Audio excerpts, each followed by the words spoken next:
I usually start my climb on the tower crane about 45 minutes before the start time, so I could have time to climb up through the crane, do my job as a maintenance engineer. I headed down. I had my foot and a hand on railing of the ladder, and next thing I knew, I was just falling through the center of the crane. I wasn't aware of how badly I was injured.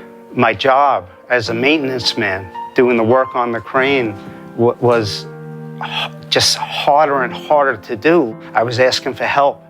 I never asked for help. Never. When we finally got the MRI done, it showed a full thickness slight tear of the rotator cuff in my left shoulder. During the operation, he nicked my radial nerve. So I came out of the operation with my left hand drooped, and I can't raise my wrist or extend fingers or anything like that.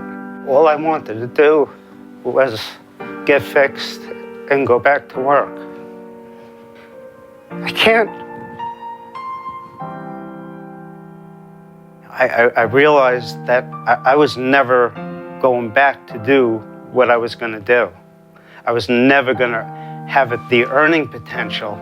And that's when, as a family, we realized that we're in trouble.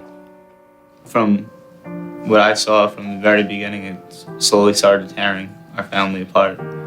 David Perecman, his role, he definitely lifted a tremendous weight off of our shoulders. Hope. He gave us hope.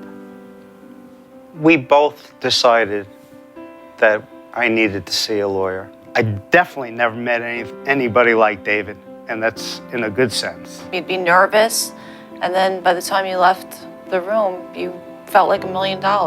He just gave you that much confidence in your case. He took it personal. It was in his heart. We became part of his family. Sundays, I get texts, I get cell phone calls from David. Sundays, his day off. He never, ever stops caring. I am not going to let anything bad happen to you and your family. Those are a quote out of his mouth, and he said it many a times. David prepared us, and he told us what was going to go on before it happened, and sure enough, it happened. Since we received the settlement, our life feels like it changed. I'm going to say the real David, he has a heart of gold. He's the best trial attorney you will ever get. And I think that says it all.